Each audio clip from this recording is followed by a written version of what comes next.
Čavinieks, tautie, vienīgais Latvijas YouTube idiots un dāmas un kungi. Mani patīkam tev redzēt. Man arī prieks. Tu vari sasveicināties ar maniem skatītājiem, kamēr viņi visi vēl pievienosies. Es izdarīšu vēl mazu sīkumu, es vēl uzreiz ielūkšu cilvēkus šitiem te, viņi pieslēdzās. Es tev arī visādākus trikus varētu iemācīt advancētus. Vai tev, kāpēc tev zēties strādāt par DJ? Vai ne? Kādēļ moderators moderns radio?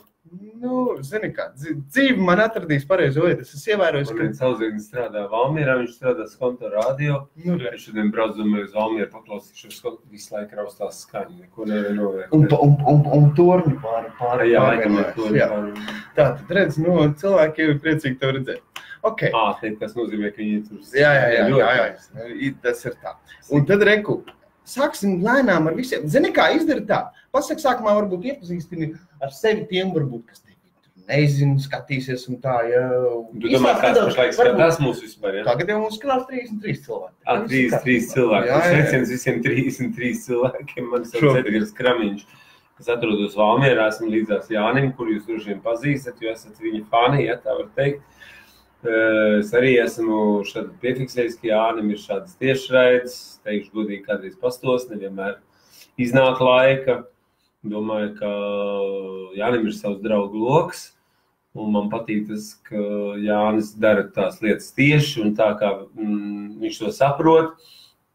Man daži arī varbūt ir teikuši, vai neliekās, ka tas sondars pat traki lamājas un tā tālāk.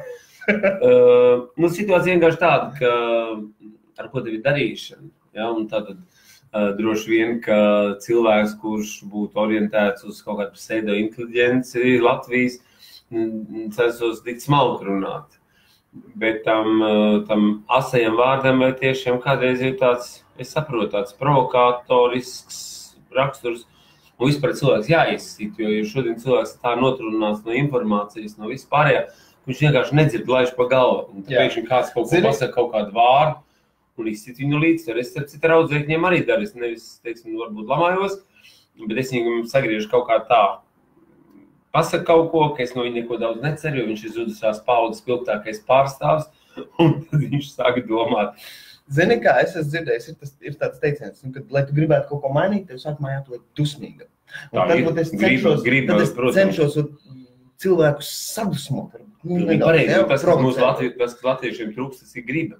Pirmkārt, gribu darīt lietas labā, un es jau arī, piemēram, neuzņemtos šobrīd kaut kādas papildus nastu, papildus slogu, ja man nebūtu kaut kāda tiešām griba šeit palikt, šeit dzīvot, un griba šeit dzīvot normāli cilvēciski un sakārtot. Jā, tātad. Es sāksim ar tiem te jautājumiem, ko jau man pirms tā te iesūtīju. Es uzrakstīju, ka jūs tiešraidē, ja, un tad jau iesūtīju daudz, un tad mēs iesim cauri, ka šī tiešraides vēl jautājumi, ja. Un tā. Un tos jautājumus, kuriem mēs iziesim cauri, tos izdziešīšu ārā, lai nejūk, un tā, ja. Kaut kādiem es pieliku vārdu, kuriem ir vārdi klāt, kurus es nezināju, viņi grib anonīmi vai nē, to es uzrakstīju tā, bet, respektīvi tā. Pirmais jautājums, ko es te uzdošu, būs, vai vajadzētu palielināt prezidenta pilnvaras attiecībā pret ministriem un deputātiem? Kā tu domā? Tas ir jautājums vispārībā par to, kādu mēs gribam redzēt Latviju. Pagaidi, es aiztaisīšu to. Droši, Jā, klusāk uzreiz. Tad ir jautājums par to, kādu mēs vēlamies redzēt Latviju, un ir daudz tiek laust arī šķā par to, ka mums varbūt vajadzīgi prezidentāla republika. Šajā brīdī es teiktu tā, ka tautai ir jāaug, lai mēs varbūt kādreiz nonāktu pie prezidentālas republikas, bet pie tā būtu ļoti nopietni jāstrādā, un tam pašlaik mums nav laika. Līdz ar to es teiktu, ka šajās brīdī mūsu satversme, ja mēs no viņas izmestu ārā, visu to, kas tur ir salikts iekšā, un tas ir salikts nekonsultēties ar tautu, ārpus jebkura referenduma, tās ir tā noziedzīga rīcība. Tad es būtu par to, ka mēs atjaunojam Latvijas Republikas satversmi, tās pirms sākumā, un tad sākam skatīt, kas mums traucē. Protams, ka labi funkcionētu valsts trīsstūrī, kad tauta ievēl prezidentu, tauta ievēl Saeimu, prezidents vada pats, starp citu, ministru kabinetu, izvēlās savu ministrus, un tad sāk viss tas funkcionēt. Ministri kaut ko piedāvā, kādus risinājumus, un deputāti saka jā vai nē. Bet viņi nedrīkst būt sajūtas. Tas, kā tagad ir, tas jau nav nekas, jo principā tu nedrīkst, pat arī ļoti sabiedrībā daudz cilvēku saka, kā te viņš var būt ministrs, viņš nemaz nav deputāts, varbūt, un tā tam būtu jābūt. Prezidents, kuram ir tautas pilnvaras ievēlētam, viņš sastāda profesionālu valdību, un pietikt ar 6 ministriem. Tas bija viens arī kā reiz no tiem jautājumiem, vai tu gribētu redzēt prezidentālu vai parlamentālu valsts. Tā kā tu atbildēji uz 2 jautājumiem, būtībā ar vienu šādu. Nākotni, jā, bet pašlaik vēl ne. Ok, jā, labi.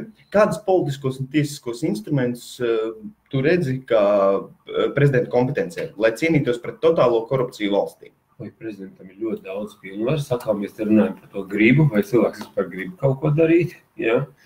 Nu, tad sāksim ar to, ka prezidents drīkst sasaukt ministra padomes sēdes, viņš drīkst vadīt ministra kabineta sēdes. Sāksim ar to, ka prezidents var veidot ap sevi ļoti uzticamus cilvēkus, padomniekus, bet tiešām tādus padomniekus. Es te nerunāju, piemēram, ka Valdim Zatleram padomnieks vēstures jautājumos bija Zundas kungs, kurš ir čeks maisos. Tad jautājums, kādas padomas viņš pārdod attiecībā uz Latvijas vēsturi. Bet, un tad prezidentam arī šajā gadījumā ir jābūt tautas cienītam un jābūt lielai autoritātei tautā. Un tad es kā prezidents kopā ar savu komandu strādāt pie likumdošanas, un tad ir visas manas tiesības rīkot referendumus, un sabiedrībai būtu jāpierod, ka šie referendumi samērā regulāri. Un viņi nāk un izsaka, viņi atbalsta šo prezidentu izstrādāto likumu, vai ne? Ar to var ļoti daudz ko izdarīt Latvijā. Te es gribu tev parādīt dažus komentus, Reiko, Arvis, tas viens no tādiem stabiliem maniem dombiedriem. Arvis raksta, Edgars, es par tevi. Jā. Tad Agita Davido raksta mūsu prezidents, ja? Un es esmu pamanījis, tev ļoti daudz sabiedrībā būtībā atbalsta. Jā, es esmu to jūtu. Un es esmu arī kvēls tavs fanāts. Jā, to es jūtu uz ielas. Tikai, kā jau es tev teicu, manas bailes ir, tu esi pārāk bīstams sistēmā. Tāpēc, zini kā, es ļoti ceru, bet tu saproti. Redziet, šī sistēma ir nonākusi strupceļā kā tādā. Sistēma var teikt, ka Kramiņš viņiem ir ļoti bīstams, bet sistēma arī saprot, ka ir kaut kas radikāli jāmaina. Un viņiem pašlaik nav sapratnes, kā to izdarīt. Un te ir darbojās ļoti daudz cilvēku pret sabiedrību un saka, neceriet, nekas jau nebūs, kas tas vispār ir. Ja? Es nesaku, ka es pasaules lielākā laima un kļūt par Latvijas prezidentu. Nu, nekādā gadījumā, ja tu to nopietni attiecies, tas ir milzīgs sloks un vēl šādā brīdī. Bet redz, kur nostrādā, kad Saeima pieņēma likuma izmaiņas, ka šogad pirmo reizi prezidenta vēlēšanas būs atklātas. Tad jebkurš Latvijas iedzīvotājs zinās, kā kurš cilvēks balso. Tātad, ja deputāti jutīs, ka mana kandidatūra ir atbalstīta no tautas, piemēram, kaut vai vairāk parakstīsies, www.petīcijas.co. Ir zinu, ka cilvēki man nāk uz ielas un saka, ka viņi atbalsta mani, bet viņi baidās parakstīties. Ja, kad es viņiem saku, jūs varat arī neatklāt savu vārdu un uzvārdu.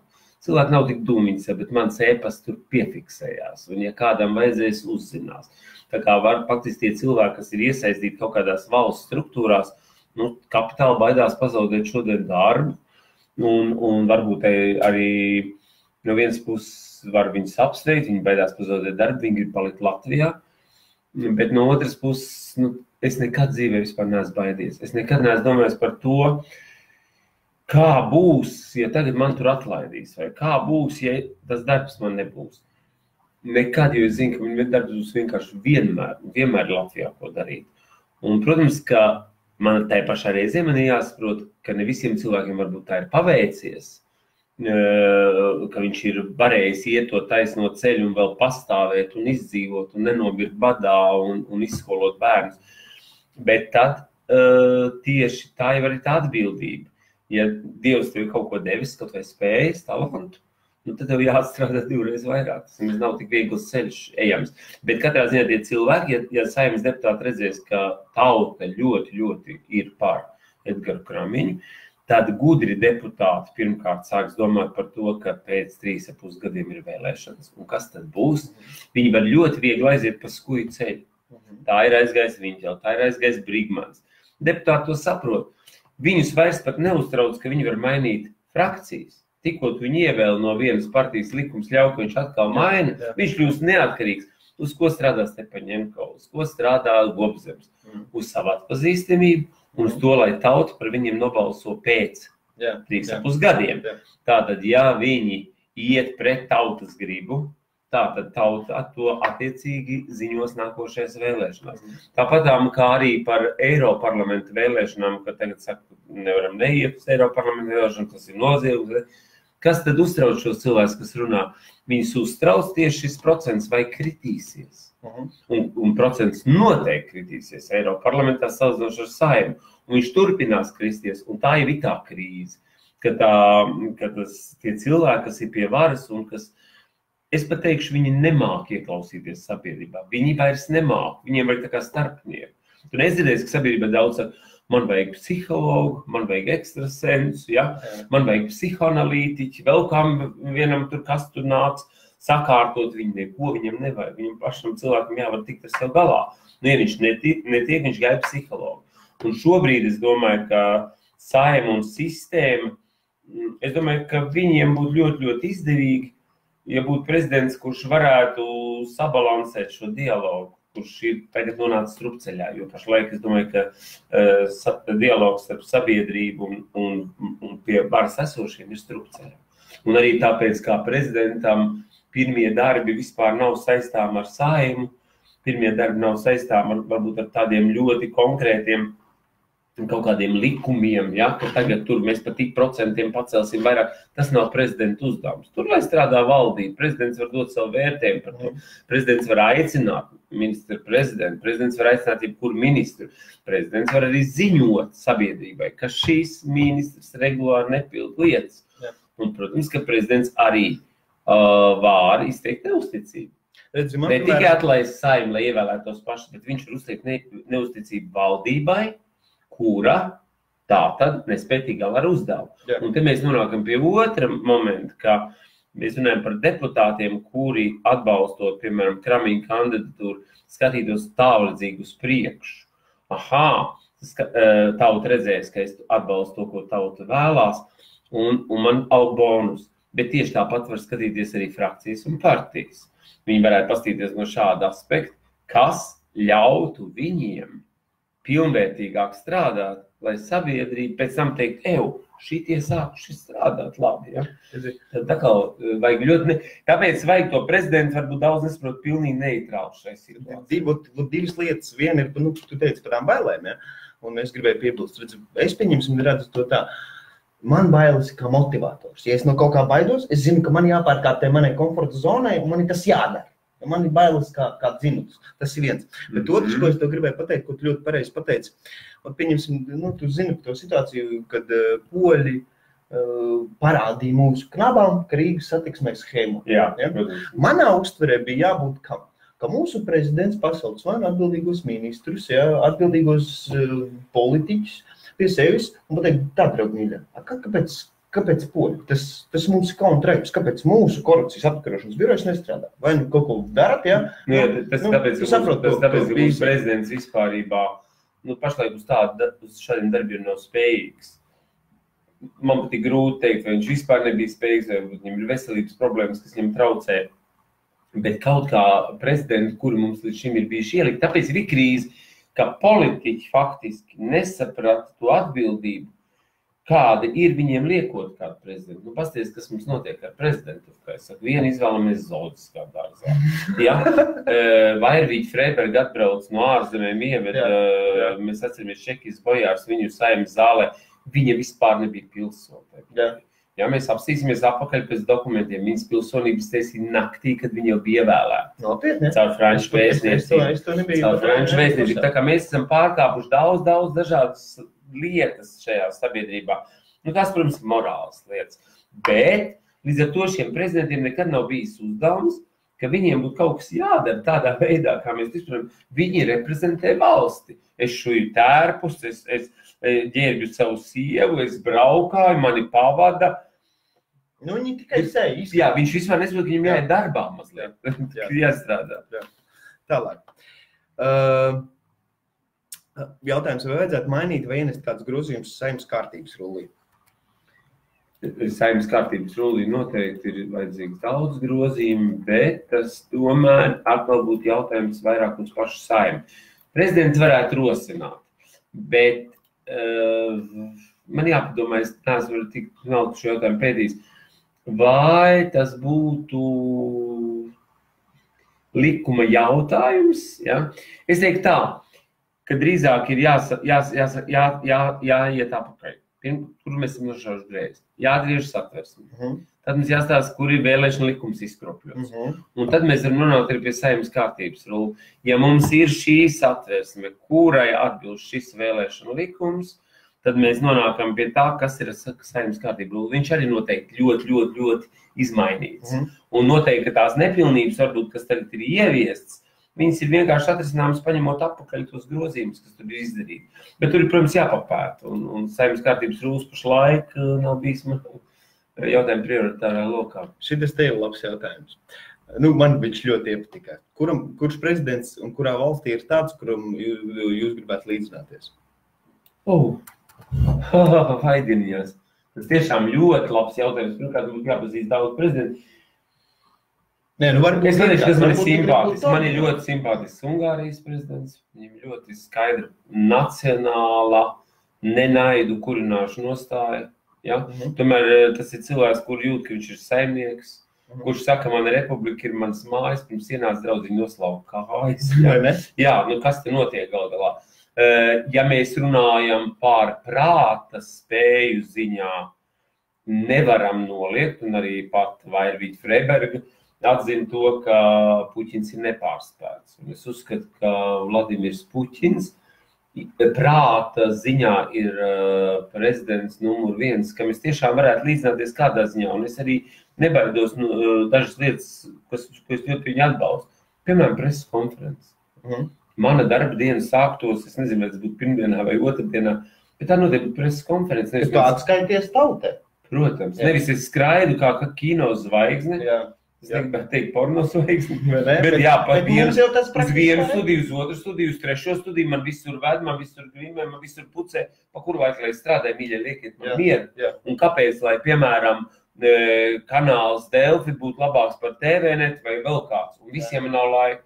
Tātad mums ir laiks, kad preses konferences lūdzu visi ierodieties, lūdzu uzstādiet jautājumus. Es nesaku, ka uz visiem jautājumiem prezidents var atbildēt, bet vienmēr pastāv iespēja nākošu nedēļu šo jautājumu atbildēt. Jā, es domāju, ka cilvēki sāk sekot līdz procesiem, sāk saprast, kas šai valstī notiek, un līdz ar to viņi arī kļūt aktīvāk. Izlasīsim ar kādus komentārus jau cilvēkiem. Tas būs noteikti svarīgi. Dainis Doņins saka Edgar Kramiņkungs. Prezidents vairāk tā kā uz ārpolitiku strādā. Tur vajadzīgi bija zādi. Piemēram, tikšanās ar Krievijas prezidentu. Tur nu gan nevajadzētu provocēt, katrai frāzē jābūt ļoti izsvērtai. Katrai frāzē jābūt vispār vienmēr ļoti izsvērtai. Es nedomāju, ka pašlaik kādu no manām frāzēm būtu ļoti neizsvērta. Bet, protams, ka man ir iemācīts dzīvē, un pats esmu apgūs, jo nav noslēpums, ka, teiksim, man pamata specialitāte ir viss, kas saistīts ar balstu un retoriku. Nevēlt man ir arī doktora disertācija aizstāvēt tieši retorikas jomā. Un man ir arī grāmata iznākusi retorikas rokas grāmata, kur cilvēki lasa, varbūt domā, kā tas ir realizējams dzīvē. Bet, piemēram, lasot lekcijas, arī kādreiz valsts pārvaldes darbiniekiem, tālāk, es viņiem stāstu, uzgriežiet to raidījumu, apskatieties, ko man tajā brīdī saka Viņķela, apskatieties, ko es tajā brīdī daru. Ja, jo tajā brīdī es pēc savas prakses varu mācīt cilvēkus tajā priekš, un tāds ir ļoti svarīgi. Nevis es lasiet manas grāmatas, lasiet manos darbos. Ja? Protams, frāzē jābūt pārdomātai. Redziet, tieši uz ārpolitiku es domāju, ka tur parādās šī reprezentatīvā funkcija. Visvairāk uz ārpolitiku. Ja mēs runājam par to, kas atversmē ir ierakstīts, ko nozīmē vispār būt reprezentatīvai personai? Tas nozīmē, piemēram, pirmkārt, ka ļoti nozīmīgos valstiskos pasākumos, es nedomāju tikai 18. novembris, jaunais gads, tur, teiksim, televizora ekrāns parādās prezidents un pasaka runu, kas varbūt nav nekāda.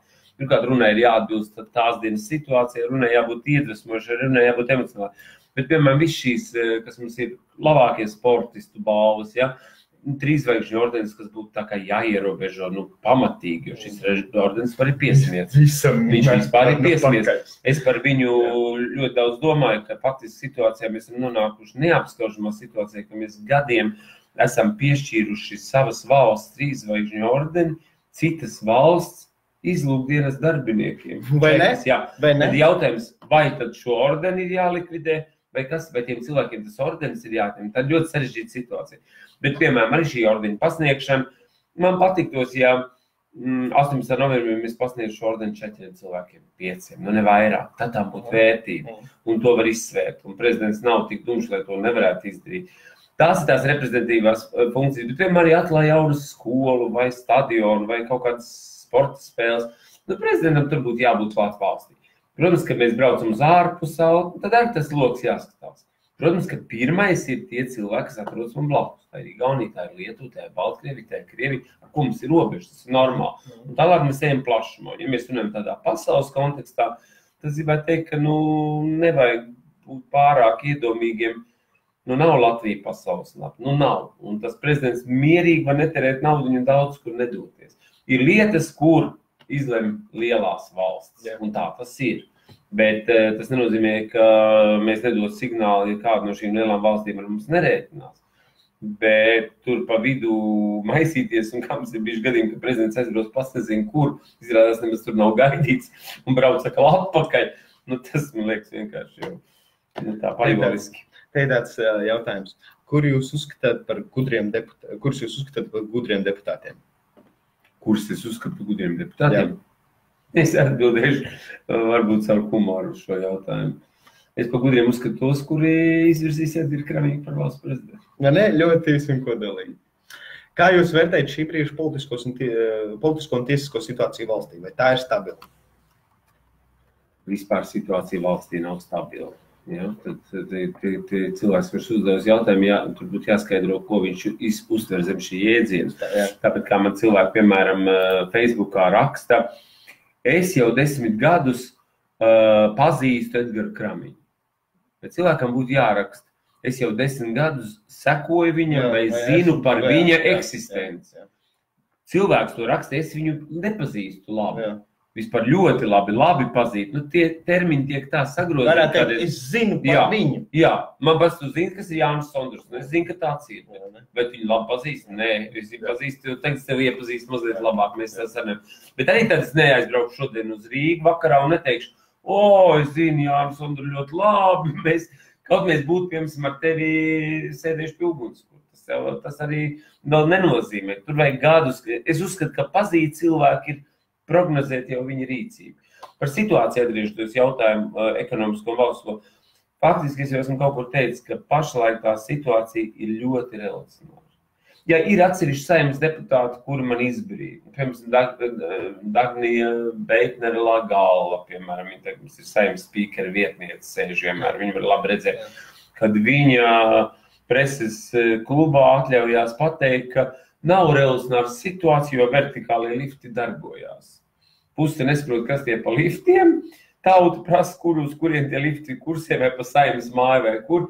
Tas ir viņas tāds, protams, es saprotu, tas ir salīdzinājums, bet es viņai varu pateikt, šie vertikālie lifti nedarbojas vispār, totāli nedarbojas. Un tas liecina par zinām to krīzi, par ko mēs runājam. Un ja krīze vispār kopumā ir valstī, tad viņi ir vispār visās jomās. Viņi ir kultūrā, viņi ir izglītībā. Viņi ir arī varbūt sportā, viņi ir cilvēku attiecībās, viņi ir reģionālā plānošanā, vai Rīgas domē nav krīze šobrīd, tad ir noņemts uzšķiros tieši tāpat. Tā kā es uzskatu, ka valstī ir krīze ilgstoši, bet šobrīd, ja krīze iestrēgst un viņa netiek risināta, kā mēs zinām, jebkurš konfliktoloģijas arī esmu mācījies, tad mēs nonākam pie tā, kad veidojās revolucionāra situācija, ja mēs uzsprākstam kā emocionāli kādreiz, kad ir krīze cilvēkam pašam ar sevi. Tad ir jautājums par OIK. Tas visticamāk ir tavs viedoklis. Par OIK varētu vajadzēties un kā viņš rada šo problēmu, tautas izmiršanu un izbraukšanu. Tur divas lietas, jā. Divas dažādas lietas. Tautas izmiršanas problēma tā ir diezgan nopietna, tāpēc, ka, ja man būtu kā prezidentam jānosauc prioritātes, tad es prioritāte numur 1 man ir ģimene un daudz bērnu ģimenes, protams.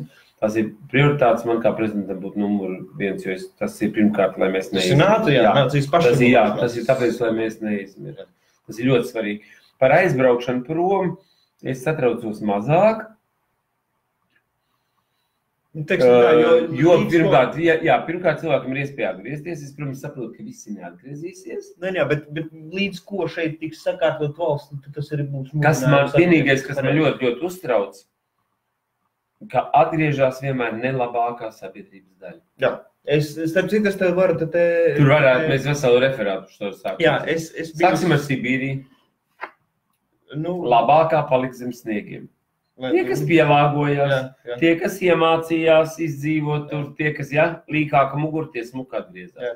Tas pats pieņemsim, es biju Anglijā. Visi tie, kas bija strādīgi, es biju 7 gadus. Visi tie, kas bija strādīgi, es arī tur varēju palikt. Es atgriezos tāpēc patriotismu vadīts. Es gribēju iekustināt šo pie visu. Uz šiem cilvēkiem ir ļoti liela cerība. Man bija, es aizbraucu ar autobusu, kur bija 40 cilvēki. Palika tie, kas gribēja, kas varēja, dabūja kontraktus, kuri atgriezās. Tie, kam nebija zināšanas, tie, kas negribēja iet meklēt darbu. Man konkrēti 2 piemēri. Viens bija ap 40 gadīgs vecs, kurš slikti zināja angļu valodu. Viņš nedēļas laikā iztaigāja 20 darbvietas. Viņam bija kaut kādi 7 piedāvājumi nākošajā nedēļā. Jauni čaļi zināja angļu valodu, viņi izgāja nedēļā 3 darbvietas. Protams, ka viņi atgriezās, tāpēc, ka viņi nekādu kontraktu nedabūja. Loģiski, tas ir tieši par ko runā. Šeit arī Latvijai palikuši daudz cilvēkiem, kuri nevar atrast savu darbu, kuri ir, varbūt liktenis ir vainojums pie tā, varbūt slikti izglītības sistēma viņus ir piemuļķojis. Tādu cilvēks ļoti daudz zina. Protams, ka mums jārēķinās to, ka arī no šīm ārzemēm šie cilvēki, kā saka, atgriezīsies. Kā es teicu, tas nelabākais slānis. Bet viena lieta, kas taču ir jāsaprot, ka pirmā kļūda bija, ka tie, kas atgriezās no Sibīrijas ar balles kurpēm sniegos, tie tagad ir lieli gudrinieki. Ja? Tālāk mēs ņemsim, mums bija emigrēja bēga. Ja? Mans vecais tēvs, kurš bija virsnieks Latvijas armijā, un man vēl šodien ir saglabājušās fotogrāfijas, ja viņas netaisos, es lietu nededzināt, kur viņš ir Latvijas virsnieku formā uz zirgu. Fantastisks bildes, skaists, kam cilvēks, kam tu var līdzināties. Viņš ar teica bēgsim, jo viņa tēvs savukārt bija kafijas fabrikas direktors. Un man vecā māma teica, ka viņa nekur nebēgs, viņa palika Latvijā. Un viņam, protams, nekāds briesmas nedraudēja. Bet, ja mēs pastamies atmodas laiku, vienmēr 50 gadi tie likumi, 41. gads, mums aizbrauc cilvēku uz, kā mēs zinām, uz Ameriku, uz rietumiem. Paiet 50 gadi, 91. gadā viņi nāk apakaļ. Kas nāk apakaļ pirmie? Nāk apakaļ ne tie labākie. Un mēs viņus salikām akal amatos, lai mums kļūtu. Un līdz ar to es gribētu, lai cilvēki neapvainojas, bet tie cilvēki, kas aizbrauca autobusu 40 cilvēku uz Angliju vai vienalga uz Īriju, vai kur lasa sēnes, klāja gūtas, kaut viņš varbūt pat ir augstskolas diploms. Viņš atgriežoties, taču nevaru pretendēt tajā brīdī uz ministra amatu. Viņš nevar pretendēt to, ka viņš sāks mācīt mūs, kas te ir izdzīvojuši šo laiku un izturējuši to. Tas ir neloģiski. Bet, kā tu saki, tie cilvēki, kur tur ir iedzīvojušies, kuri ir labi izglītība, labas diplomi, labi darbi. Vai arī kaut vai varbūt ne labi izglītība, kuriem strādīgi darbu. Pie tiem būtu ļoti nopietni jāstrādā, lai tos atgriezt. Tur būtu valsts programmai jābūt. Nevis jārūpējās par to, lai Kārlis vai Pēters, kuri tur nesanās, atbrauc vēl te atkal apakaļ. Un man viņam vēl jāpiemaksā. Tas nebūtu pareizi. Viņš atbrauks tāpat. Viņš nebija nekas te. Bet viņš ir mans tautietis, un tajā brīdī, kad viņš atbrauks apakaļ, es par viņu baigi priecāšos, ka viņš atbrauks apakaļ. Es mēģināšu viņam palīdzēt. Mēs rūpēsimies, bet viņš nebūs Dievs tas kungs. Tas vienkārši neiespējams. Jā, tā. Palasīsim tālāk. Politiskā elite partijas cīnās par varu, lai varētu kontrolēt naudas plūsmas. Tajā pašā laikā medicīnai, izglītībai, ceļiem naudas nav, bet lietotām bruņmašīnām ir. Kas ir šīs valsts prioritātes ciemiņu skatījumā?